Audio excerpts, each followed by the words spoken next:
Hello everyone, welcome to my platform. Today is 8th April 2025 এবং আজকে আনন্দবাজার এবং Hindu news পেপারে পাবলিশড যে সমস্ত ইম্পর্টেন্ট ইভেন্টসগুলো আমরা দেখব এবং তার সাথে থাকবে দুটো পেপারের কিছু এডিটোরিয়াল অ্যানালিসিস।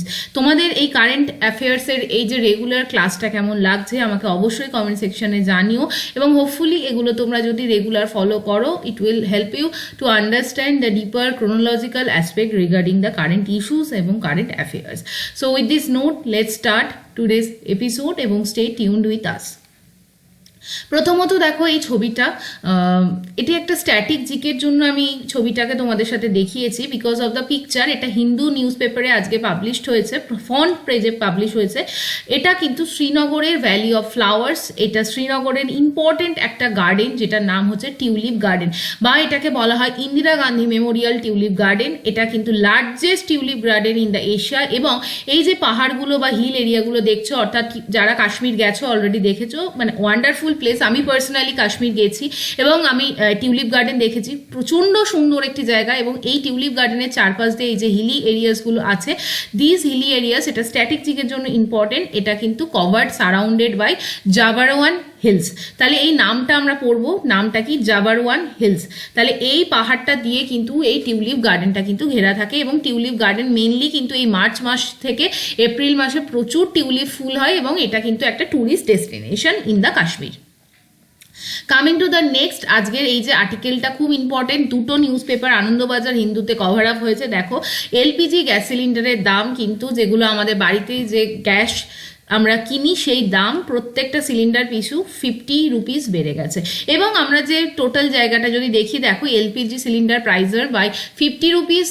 পেট্রোল এবং ডিজেলের ওপর এক্সাইজ ডিউটি কিন্তু বাড়ানো হয়েছে 2 টাকা করে। তাহলে দুটো খবর, একটা হচ্ছে এলপিজি গ্যাসের দাম 50 টাকা করে বাড়ানো হয়েছে এবং যদি আমরা দেখি এটা কিন্তু দুটো ক্ষেত্রেই বাড়ানো হয়েছে, subsidised and non subsidised category. Subsidised category মানে কি? যেখানে কিন্তু সরকার ভর্তুকি দেয় এবং যে সমস্ত সিলিন্ডারের দাম কম হয় এবং এটা কিন্তু সোশ্যালি ব্যাকওয়ার্ড যে সমস্ত সেকশন অফ দ্য সোসাইটি তাদের জন্য সেই গ্যাস দেওয়া হয় সেখানে, অর্থাৎ সাবসিডাইজড ক্যাটাগরি এবং নন সাবসিডাইজ ক্যাটাগরি দুটো জায়গাতে কিন্তু এলপিজি গ্যাসের দাম 50 টাকা করে কমে গেছে।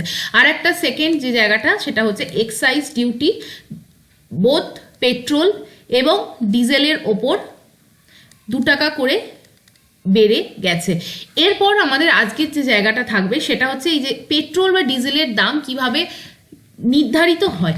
প্রথমত আমরা জানি ক্রুড অয়েল আমরা বিভিন্ন দেশ থেকে পারচেস করি, যেরকম সৌদি আরব থেকে আমরা মেনলি ধরা যাক ক্রুড অয়েল কিনে আনি।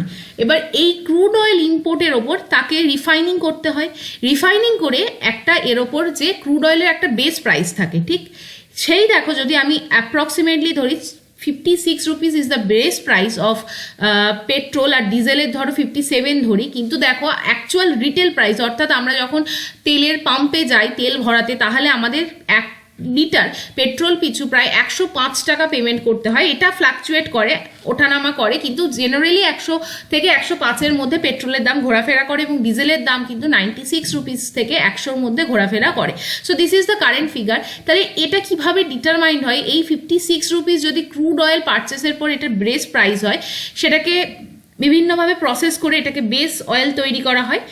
এরপর দেখো এরপর যে মানে ইম্পর্টেন্ট যে ট্যাক্সটা সরকার ইম্পোজ করে, this is the excise duty.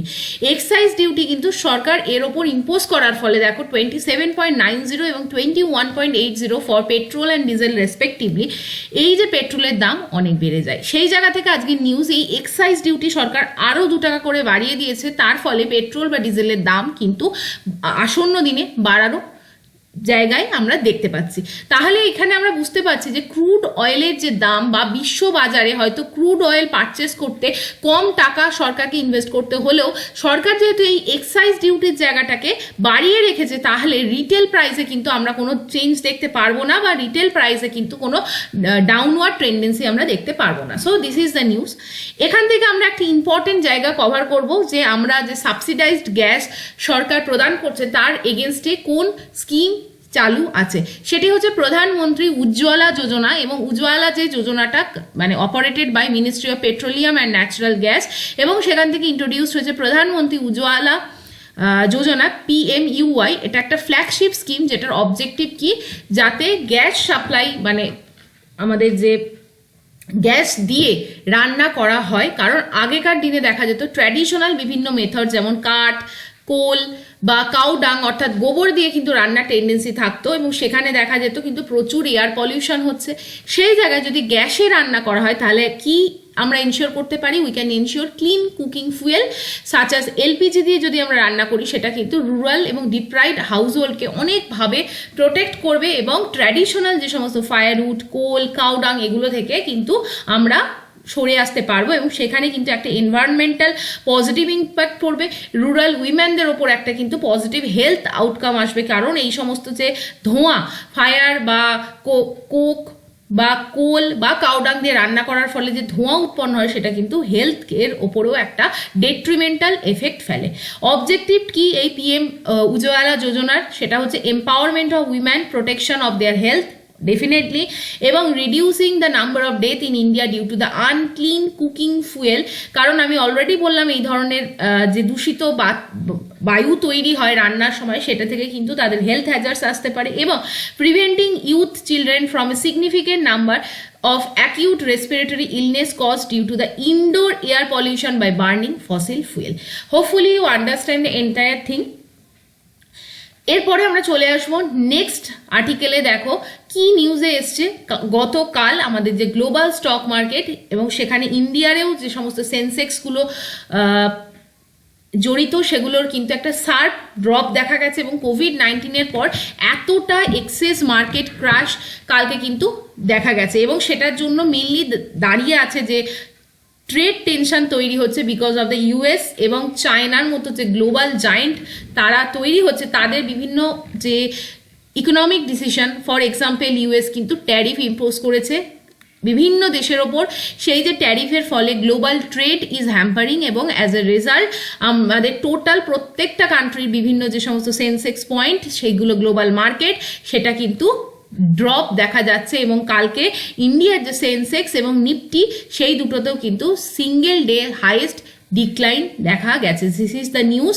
এর থেকে বেশি ডিটেলস এটা বোঝার দরকার নেই, আমরা অনেকেই জানি। আমরা অনলাইন যে ট্রেডিং করি সেটা be it the mutual fund, be it the share market, সমস্ত জায়গায় কিন্তু সেটা অ্যাকচুয়ালি গভর্ন হয় দুটো ইন্ডেক্স দিয়ে। একটা হচ্ছে সেন্সেক্স যেটা বম্বে স্টক এক্সচেঞ্জ দ্বারা নিয়ন্ত্রিত, আর একটা হচ্ছে ন্যাশনাল স্টক এক্সচেঞ্জের দ্বারা নিয়ন্ত্রিত হচ্ছে নিফটি। দুটোতেই কিন্তু হাইয়েস্ট ড্রপ দেখা গেছে since the time of COVID-19.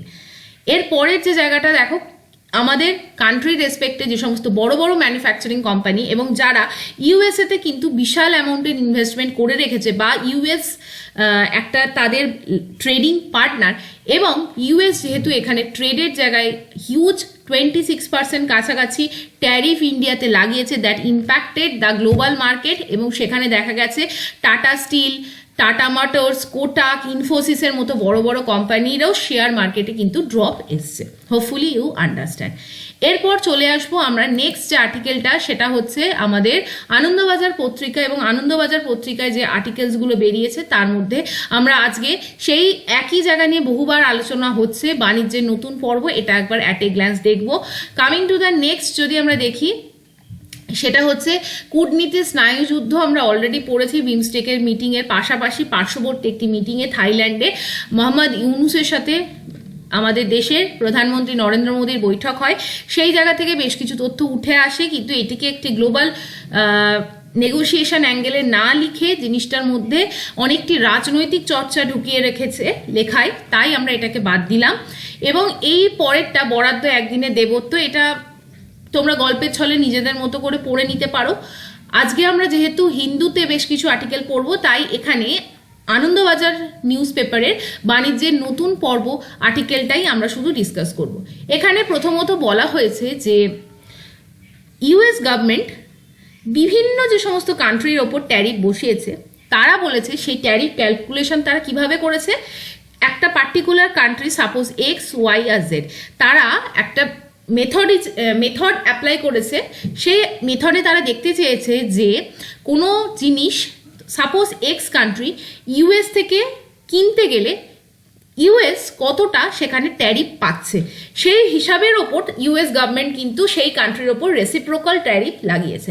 এই জায়গা থেকে দাঁড়িয়ে বলা হয়েছে আমেরিকা থেকে ভারতে যে পণ্য রপ্তানি করা হয়, অর্থাৎ বলছে আমেরিকা সাপোজ ইন্ডিয়াকে যে জিনিসটা রপ্তানি করে সেই রপ্তানি বা ইন্ডিয়া আমেরিকা থেকে যে জিনিস কেনে উল্টোভাবে ধরলে সেই জায়গায় ভারত নাকি আমেরিকান গুডসের ওপর 52% হচ্ছে আমদানি শুল্ক বা ইম্পোর্ট ট্যাক্স আরোপ করে। এটা কার উক্তি? এটা কিন্তু আমেরিকার উক্তি। এবং শুল্কের এই হিসাবটির ওপর ভিত্তি করে ডোনাল্ড ট্রাম্পের প্রশাসন ভারতীয় যে জায়গা ভারতীয় বাণিজ্যের ওপর 26% কিন্তু ট্যারিফ ইম্পোজ করেছে। এবার এখানে বলা হয়েছে যে দুনিয়ার কোন দেশ আমেরিকান রপ্তানির ওপর কি হারে প্রকৃত আমদানি শুল্ক আরোপ করছে, হোয়াইট হাউসের একটি নিজস্ব ম্যাথমেটিক্যাল ক্যালকুলেশন সেটা করা হয়েছে এবং সেটা কি ক্যালকুলেশন সেটা কিন্তু এখনো রিভিল করা হয়নি। ভারতের ক্ষেত্রে বলা হয়েছে এইরকম যে ভারতকে বলা হয়েছে আমেরিকান গুডসের ওপর ভারত 52% ট্যারিফ ইম্পোজ করে এবং সেই জায়গা থেকে দাঁড়িয়ে বিভিন্ন দেশ বাকি যেরকম দেশ ভিয়েতনামের ক্ষেত্রে বলা হয়েছে যে আমেরিকা বলেছে ভিয়েতনাম আমেরিকান গুডসের ওপর আমদানি শুল্ক 90% বসায় এবং চীনের ক্ষেত্রে 67% আমদানি শুল্ক তারা আরোপ করে এবং তার ফলে কিন্তু আমেরিকা কিন্তু সেই জায়গায় রেসিপ্রোকাল ট্যারিফ বসিয়েছে। এবার এই জায়গায় বলা হচ্ছে যে ইন্ডিয়া কিন্তু এখনো তার স্ট্যান্ডস ক্লিয়ার করেনি বা ইন্ডিয়ার তরফ থেকে কোনো স্টেটমেন্ট এখনো আসেনি যে 26% ট্যারিফ ইম্পোজ করার পর ইন্ডিয়া আমেরিকার ওপর কি স্টেপ নেবে বা ইন্ডিয়া সেটাকে কিভাবে দেখছে। এরপর বলা হয়েছে যে আমরা যদি হোয়াইট হাউস সূত্রে জানা গেছে কোনো দেশের সঙ্গে আমেরিকার বাণিজ্যের ঘাটতির পরিমাণ অর্থাৎ ইম্পোর্ট এবং এক্সপোর্টের যে ডিফারেন্স সেটা কত তার ভিত্তিতেই স্থির হয়েছে পাল্টা শুল্কের হার। অর্থাৎ ভারতবর্ষের ক্ষেত্রে আমেরিকার যদি বাণিজ্য ঘাটতি দেখা যায় সেটা হবে $45.67 বিলিয়ন এবং সে দেশের $1.2 ট্রিলিয়ন বাণিজ্য ঘাটতির মাত্র 3.8%। অর্থাৎ ইউএসএ যতটা এক্সপোর্ট করে তার অনলি 3.8% কিন্তু ইন্ডিয়াতে এক্সপোর্ট হয় এবং সেই জায়গায় দাঁড়িয়ে ভারতের ক্ষেত্রে পাল্টা শুল্কের হার ধার্য হয়েছে 26% এবং যদি আমরা দুনিয়ার বিভিন্ন দেশের ক্ষেত্রে দেখি তাহলে কিন্তু প্রত্যেকটা দেশ যে মিনিমাম ট্যারিফ পেয়েছে সেটা হচ্ছে 10%। তাই ভারতের ক্ষেত্রে এক্সট্রা কতটা বসেছে 16%। বোঝা গেল? মানে বলতে চেয়েছে যে ইউএস গভর্নমেন্ট প্রত্যেকটা দেশে একটা মিনিমাম ট্যারিফ ইম্পোজ করেছে সেটা হচ্ছে 10%। ইন্ডিয়ার ক্ষেত্রে কত ট্যারিফ হয়েছে 26%। তাহলে ইন্ডিয়া এক্সট্রা কত ট্যারিফ ফেস করেছে সেটা হচ্ছে 16%। এটা এই এডিটোরিয়ালে লেখা হয়েছে। এরপর যেটা বলা হয়েছে যে নিউ দিল্লি এই সার্বিক ধাক্কাকে ভালো না মন্দ কি মানে ডিসিশন নিচ্ছে সেটা কিন্তু এখনো ক্লিয়ার না, প্রাথমিকভাবে সেই বিষয়ে কোনো কথা বলা হয়নি। খেয়াল রাখা ভালো আমেরিকার ট্রেজারি সেক্রেটারি বলছেন যদি কোনো দেশ আতঙ্কিত হয়ে উল্টো পাল্টা কিছু না করে বসে অর্থাৎ আবার কোনো রেসিপ্রোকাল ট্যারিফ না দেয় তাহলে পরবর্তীকালে আমেরিকার বসানো এই ট্যারিফ শুল্ক মানে সেই ক্ষেত্রে আমেরিকা পরবর্তীকালে আমদানি শুল্কের হার পরে আবার ফের বিবেচনা করে দেখবে। অর্থাৎ বলা হয়েছে যে এইরকমভাবে হুঁশিয়ারি দেওয়া হয়েছে যে এই যে রেসিপ্রোকাল ট্যারিফ বসানো হলো এটা যদি সেই দেশটি কোনো রকম প্রতিদ্বন্দ্বিতা না করে বা নতুন করে কোনো ট্যারিফ না বসায় তাহলে পরবর্তীকালে ইউএস গভর্নমেন্ট কিন্তু রিকনসিডার করবে টু রিডিউস দ্য ট্যারিফ। এরপর একটা জায়গায় তথ্য দেয়া হয়েছে যে আমেরিকা ভারতের কাছে কিভাবে বাণিজ্য সঙ্গী হয়ে উঠেছে। 2011 সালে কিন্তু ভারতের মোট রপ্তানি 10% যেত আমেরিকায়, কিন্তু সেটাই 2024 সালে বেড়ে দাঁড়িয়েছে 18%। অর্থাৎ ইউএসএ-কে ভারত কিন্তু এখন অনেক বেশি এক্সপোর্ট করছে। অন্তত মাঝারি মেয়াদেও আমেরিকার সঙ্গে বাণিজ্যিক চুক্তি কিন্তু বা বাণিজ্যিক সুসম্পর্ক ভারতের ক্ষেত্রে বেড়েছে। তার জন্য ভারত আরও কিছু ক্ষেত্রে আমদানি শুল্ক কমাবে বলে অনুমান করা চলে। দুদেশের দ্বিপাক্ষিক বাণিজ্য চুক্তি প্রণয়ন করা হবে কিছুদিনের মধ্যেই। ইতিমধ্যে বেশ কিছু ক্ষেত্রে চড়া শুল্ক বিষয়ে আমেরিকার আপত্তি জানিয়ে রেখেছে। এই হলো পুরো জায়গাটা এবং লাস্টে যে জায়গাটা বলা হয়েছে। কিন্তু এছাড়াও অন্য একটি প্রশ্ন আছে। কি প্রশ্ন? কোনো দেশের উপরে কেন বর্ধিত পাল্টা শুল্ক চাপানো হচ্ছে? আমেরিকার বাণিজ্য দপ্তর তার একটি খতিয়ান পেশ করেছিল। ভারতের ক্ষেত্রে চড়া শুল্কের পরিচিত অভিযোগের পাশাপাশি কয়েকটি কথা ছিল, যেমন এদেশের রিটেল ক্ষেত্রে প্রত্যক্ষ বিদেশি লগ্নি বিষয়ে কিছু বাধা নিষেধ আছে, ব্যাংকের ক্ষেত্রে রাষ্ট্রায়ত্ত সংস্থার আধিপত্য এবং বিমা ক্ষেত্রে বিদেশি সংস্থাগুলির প্রতিকূল নিয়ম ইত্যাদি। এই সমস্ত কিছুকে নেগোশিয়েট করে বলা হয়েছে দেশের অভ্যন্তরীণ নীতির ক্ষেত্রেও হস্তক্ষেপ করার কথা আমেরিকা ভাবছে। তাই আর্থিক উদারীকরণ অর্থাৎ ইকোনমিক লিবারালাইজেশনের কি এটাই নতুন পর্ব? সেই চাপ যদি আসে ভারত তা সামলাতে পারবে তো?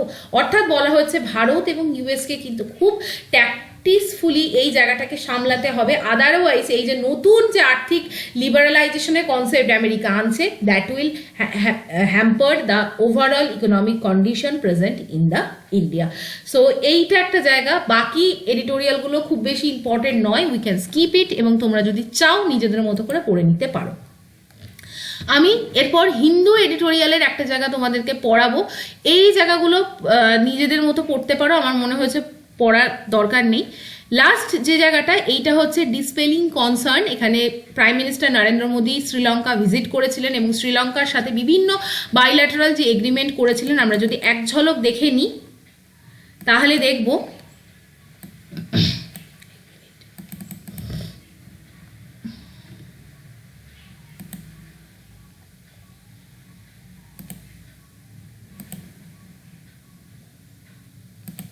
আচ্ছা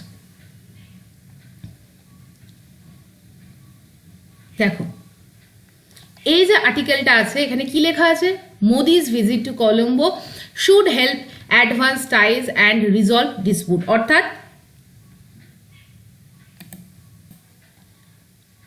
অর্থাৎ প্রাইম মিনিস্টার নরেন্দ্র মোদীর যে ভিজিট হয়েছে সেটা কিন্তু ইন্ডিয়া এবং শ্রীলঙ্কার যে ডিসপুটগুলো সেগুলোকে রিজলভ অর্থাৎ সমাধান করার দিকে সাহায্য করা উচিত। প্রাইম মিনিস্টার নরেন্দ্র মোদীর ভিজিট টু শ্রীলঙ্কা এপ্রিল 4 থেকে 6, হিজ ফার্স্ট আফটার 2019 পর প্রথম প্রাইম মিনিস্টার নরেন্দ্র মোদী কিন্তু শ্রীলঙ্কা ভিজিট করলেন, demonstrated beyond optics the close ties between the two countries. Hopefully এর মধ্যে এই লাইনটার মধ্যে তোমাদের কোনো প্রবলেম নেই। Now Colombo under the Janata Vimukthi Peramuna JVP led যে party national people's power regime is serious about improving relation with New Delhi. অর্থাৎ শ্রীলঙ্কাও কিন্তু very serious about improving the ties with the New Delhi. এরপর this was evident from the conferment of its highest honour for foreign leaders on mister Modi, এবং mister মোদিকে যে highest honour কনফার করা হয়েছে সেটাও তার এভিডেন্স, এবং একটা memorandum of understanding on defence cooperation build as the first of his kind in the bilateral ties. অর্থাৎ শ্রীলঙ্কাতে যে ডিফেন্স কোঅপারেশনের জন্য এগ্রিমেন্ট সাইন করা হয়েছে, this is also the testament that Sri Lanka is willing to improve the relationship with the New Delhi. এরপর JVP's যে পাওয়ারে শ্রীলঙ্কায় এসছে এবং following Anura Kumara Dissanayake's victory in the presidential poll in September 2024, অর্থাৎ আমরা যদি দেখি জেভিপি ক্ষমতায় শ্রীলঙ্কায় এসছে, অনুরা কুমারা দেশনায়ক প্রেসিডেন্ট নির্বাচনে জিতেছে, এবং তারপরে দেখা গেছে এনপিপি's resounding parliamentary election victory 2 months later gave room to the perception that there would be a strictly formal if not cold relationship with India. অর্থাৎ প্রত্যেকটা জায়গা কিন্তু এভিডেন্স করছে ইন্ডিয়া, শ্রীলঙ্কা চাইছে ইন্ডিয়ার সাথে কোনো শীতল বা কোল্ড রিলেশন না, একটা ফর্মাল সুন্দর রিলেশন মেনটেন করার কথা। এরপর এই জায়গাটা যদি পড়ি, দেয়ার ওয়াজ অলসো অ্যাপ্রিহেনশন মানে কি, আশঙ্কা, apprehension that Colombo might not be sensitive to New Delhi security concern. অর্থাৎ কিছুদিন আগে পাস্ট টেন্স দেখো ইউজ করা হয়েছে, কিছুদিন আগে পর্যন্ত মনে করা হচ্ছিল কলম্বো হয়তো মেবি নট সেন্সিটিভ, অর্থাৎ খুব একটা সিরিয়াস নয় regarding New Delhi security concern, but to be fair to him সেখান থেকে দাঁড়িয়ে দেখা গেছে mister Dissanayake reiterated very important English term, means তিনি কিন্তু বারংবার বলা, মানে পুনরাবৃত্তি করা, বারবার একটি কথাকে অ্যাসিওর করা, সেটার মানে হচ্ছে রিইটারেট করা। Mister Dissanayake reiterated his country's long-standing position that Sri Lanka would not permit its territory to be used against Indian security and the regional stability. অর্থাৎ শ্রীলঙ্কান গভর্নমেন্টের স্ট্যান্স কিন্তু নাও এখন ক্লিয়ার হয়েছে যে শ্রীলঙ্কা তার ল্যান্ডকে কখনো ইন্ডিয়ান সিকিউরিটির এগেনস্টে গিয়ে ইউজ করতে দেবে না, এবং রিজিওনাল স্টেবিলিটি কিন্তু মেনটেন হবে। Mister Modi capture the rational behind the MOU by saying that the security of both countries is interconnected and co-dependent. অর্থাৎ ইন্ডিয়া এবং শ্রীলঙ্কার যে সিকিউরিটি, they are interconnected এবং co-dependent. Even though the MOU may have formalized certain arrangement in the area of defense bilaterally, it is up to the NPP regime to establish that Sri Lanka means business in defense cooperation. তাহলে এই জায়গাটা বোঝা গেল। Next যে জায়গাটা, but still Sri Lanka is sure to be conscious that understanding in 1987 not to let Trincomalee or any other Sri Lankan port be used for military purposes by a third country against India has not helped dispel India's concern. অর্থাৎ এখানে দেখা গেছে ত্রিঙ্কুমালী port, এটা very very important. এই জায়গাটা, এই পোর্টটার location তোমরা কিন্তু নিজেদের মতো করে ম্যাপে দেখবে। এবং ত্রিঙ্কুমালী পোর্টকে কিন্তু শ্রীলঙ্কা যে থার্ড কোনো পার্টিকে ইন্ডিয়ার এগেনস্টে ইউজ করার জন্য দেবে না, সেই জায়গাটায় কিন্তু এখনও একটা কনসার্ন বর্তমান আছে। On the vexatious fisherman issue, very important another issue. এবং সেই জায়গায় কিন্তু সেই ইস্যুটার রিগার্ডিংয়ে যদি দেখা যায়, one of importance to the তামিলনাড়ুর ক্ষেত্রে যেটা ভেরি ইম্পর্টেন্ট একটা issue, it was a good sign that there was detail discussion. এখানে কিন্তু ডিটেল ডিসকাশন হয়েছে, but mister Modi's visit should trigger a full fledge discussion between the fishing community of the two country and one that is overseen by the government official. অর্থাৎ বলা হয়েছে যে দুই কান্ট্রির fishing কমিউনিটির মধ্যে ওপেন ডিসকাশন হওয়া, ফুল ফ্লেজ ডিসকাশন হওয়া ভেরি এসেন্সিয়াল, এবং যেটা কিন্তু এতদিন পর্যন্ত গভর্নমেন্ট অফিসিয়ালরা কিন্তু ওভারলুক করে যাচ্ছিল।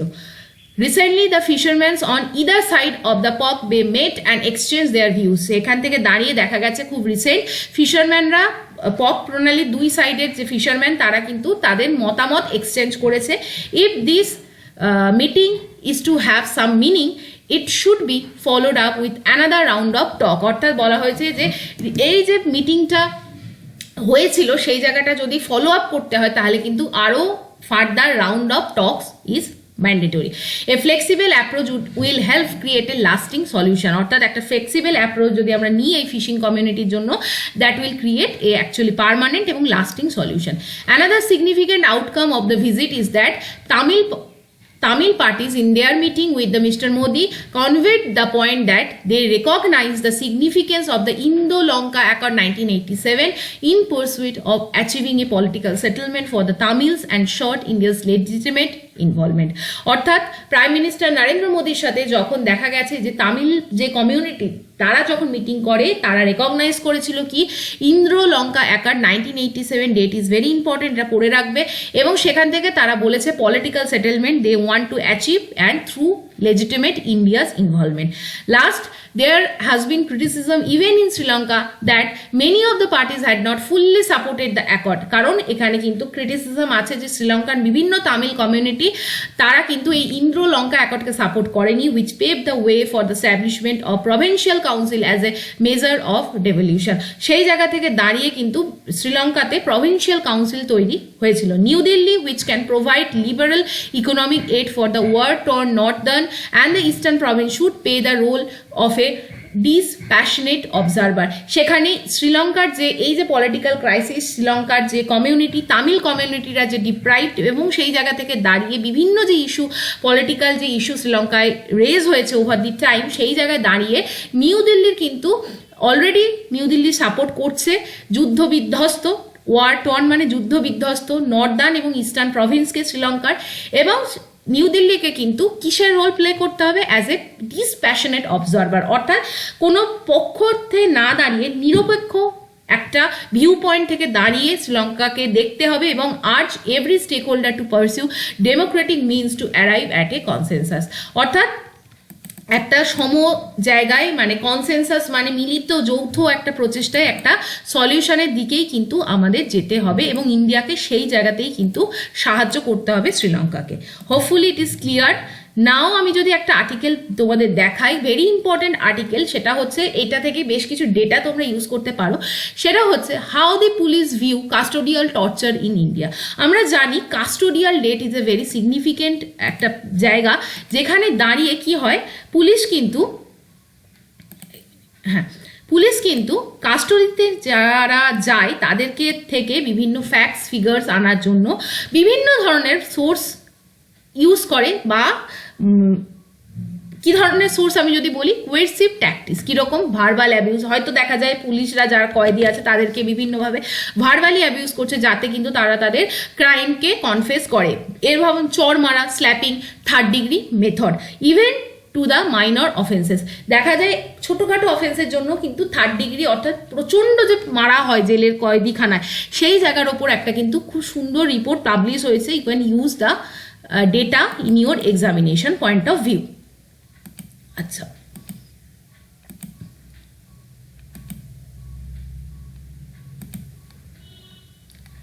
দেখো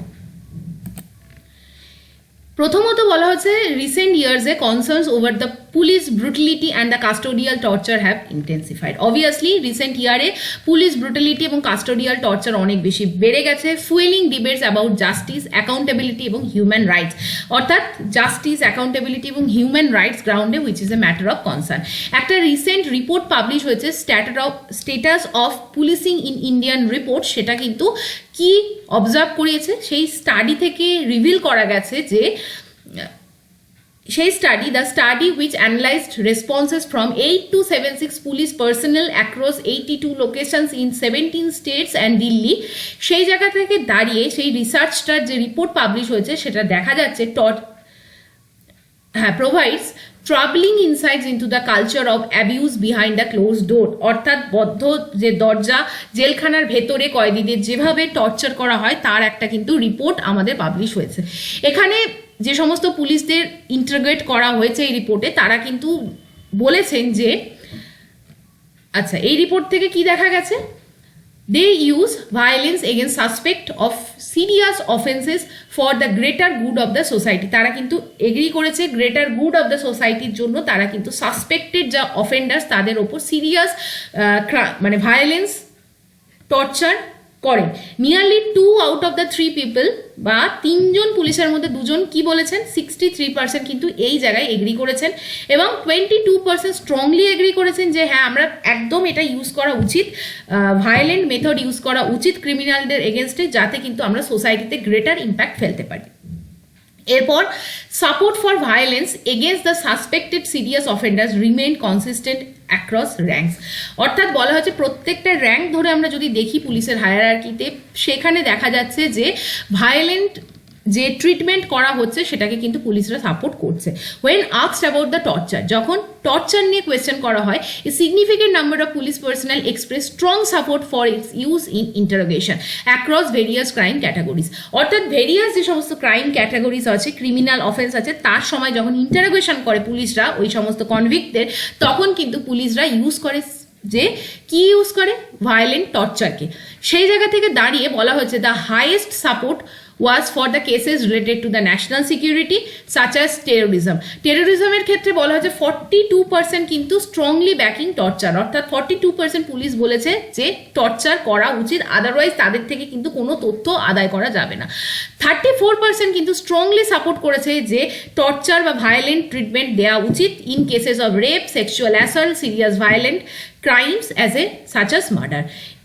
এই পুরো জায়গাটা হচ্ছে একটা ইনফরমেশন। আরও কি বলা হচ্ছে, police personnels were also asked how justified is the use of certain coercive and violent acts towards the accuse so that criminal cases can be solve, অর্থাৎ পুলিশদের এই প্রশ্ন করেছে যে একটা ক্রিমিনাল কেসকে যদি সলভ করতে হয় সেই জায়গায় কতটা এটা জাস্টিফাইড যে আমরা কোয়েরসিভ অর্থাৎ বলপূর্বক ভায়োলেন্ট অ্যাকশন আমরা কিন্তু পুলিশ জেলখানায় পুলিশ নেবে। সেই ডেটা কিন্তু রিভিল করেছে যে ranging from verbal abuse, threats to slapping and 3rd degree method. Police সেখান থেকে জানিয়েছে যে তাদেরকে কনফেস করানোর জন্য ক্রাইমের জন্য কিন্তু বিভিন্ন ধরনের ট্যাকটিক্স ইউজ করা হয়, be it the verbal abuse, be it the threats, be it slapping অর্থাৎ চড় মারা হয়, বা use of the 3rd degree method. আচ্ছা, লাস্ট যে জায়গাটা, তাহলে বোঝা যাচ্ছে যে কাস্টোডিয়াল যে ক্রিমিনালদের কাস্টোডিতে বিভিন্ন ধরনের মানসিক এবং শারীরিক নির্যাতন কিন্তু সহ্য করা যেতে পারে এবং সেটা কিন্তু কতটা হিউম্যান রাইটসকে ভায়োলেট করছে সেই বিষয়ে কিন্তু আলোচনা করা উচিত। সেই তার উপরেই এই আজকের রিপোর্টটা পাবলিশ হয়েছে। এবং 49% কি বলেছে দেখো, verbal abusing and threatening suspects in the cases of minor offence such as theft is justified. পুলিশরা বলেছে এটা কিন্তু জাস্টিফাইড, এটা কিন্তু ভুল নয়, otherwise greater good of the society অর্থাৎ যারা ক্রিমিনাল তারা কিন্তু প্রপার কনফেস কোনোদিনই করবে না এবং যেখান থেকে দাঁড়িয়ে যারা ভিকটিম তারা কিন্তু জাস্টিস পাবে না। 32% এনডোর্সিং স্ল্যাপিং এবং 90% কিন্তু থার্ড ডিগ্রি ইউজ করার কথাও বলেছে। আরও একটা জায়গা, support for such violent method increase dramatically in the cases of serious crime. যদি ভায়োলেন্ট মেথডকে সিরিয়াস ক্রাইমের জন্য ইউজ করা হয়, সেখানে দেখা গেছে 30% পুলিশ কিন্তু বলছে, জাস্টিফাই করছে থার্ড ডিগ্রি মেথড ইউজ করার কথা। যেরকম রেপ বা মার্ডারের ক্ষেত্রে পুলিশ কিন্তু থার্ড ডিগ্রি ইউজ করে। ওয়াইল হাফ অর্থাৎ 50% approved of slapping suspects and more than half অর্থাৎ 55% endorse verbal abuse or threat. ঠিক, এরপর threats and slapping or using light force are very common. এখান থেকে দাঁড়িয়ে যে জায়গাটা বলা হচ্ছে, regarding the third degree methods 1 in 10 police personal admitted that such extreme violence often practised.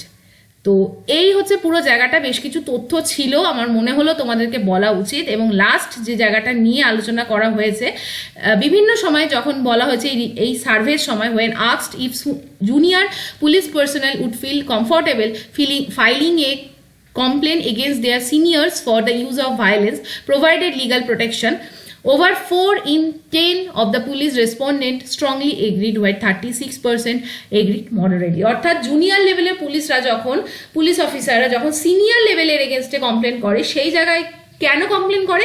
হয়তো দেখা যাচ্ছে সিনিয়র পুলিশরা জুনিয়র পুলিশদের ওপর বিভিন্ন ধরনের ভায়োলেন্স ট্রিটমেন্ট করছে। সেই জায়গায় দাঁড়িয়ে 10 জন পুলিশ অফিসারের মধ্যে 4 জন বলেছে যে হ্যাঁ তারা ফাইল করেছে কমপ্লেন, এবং 36% বলেছে মডারেটলি এগ্রিড করেছে। সো এটা একটা কোয়েশ্চেনিয়ার ছিল এবং কোয়েশ্চেন অ্যান্সার জিজ্ঞেস করা হচ্ছিল, এবং তার রেসপেক্টে যে তথ্যটা উঠে এসেছিল সেটা আমি তোমাদের সাথে ডিসকাস করলাম। তো আজকে মেইনলি যে জায়গাটা ডিসকাশন ছিল সেটা হচ্ছে এক্সাইজ ডিউটি নিয়ে একটা আলোচনা ছিল। সেটা তোমাদের কেমন লাগলো অবশ্যই বলবে। আর আরও একটা যে জায়গা, সেটা হচ্ছে আমরা এডিটোরিয়াল অ্যানালিসিস করলাম। হোপফুলি তোমাদের এই সেশনটা অবশ্যই ভালো লেগেছে। লাইক করো, শেয়ার করো, সাবস্ক্রাইব করো, টেলিগ্রাম চ্যানেলে জয়েন হয়েও, লিঙ্কটা কিন্তু ডেসক্রিপশন বক্সে থাকবে। এবং তোমরা যদি ডেডিকেটেড মেন্টরশিপ প্রোগ্রাম চাও, ডেফিনেটলি আমাকে মেল করো। এবং তোমাদের কোনো কোয়ারিজ থাকলে, ডেসক্রিপটিভ কীভাবে লিখতে হয়, if you want to take the guidance from my side, that definitely আমাকে মেল করে জানিও। With this note I am ending to this video. Have a good day, stay tuned with me, এবং সেই জায়গা থেকে দাঁড়িয়ে আজকের ক্লাসটা এখানেই শেষ করলাম। Thank you for watching.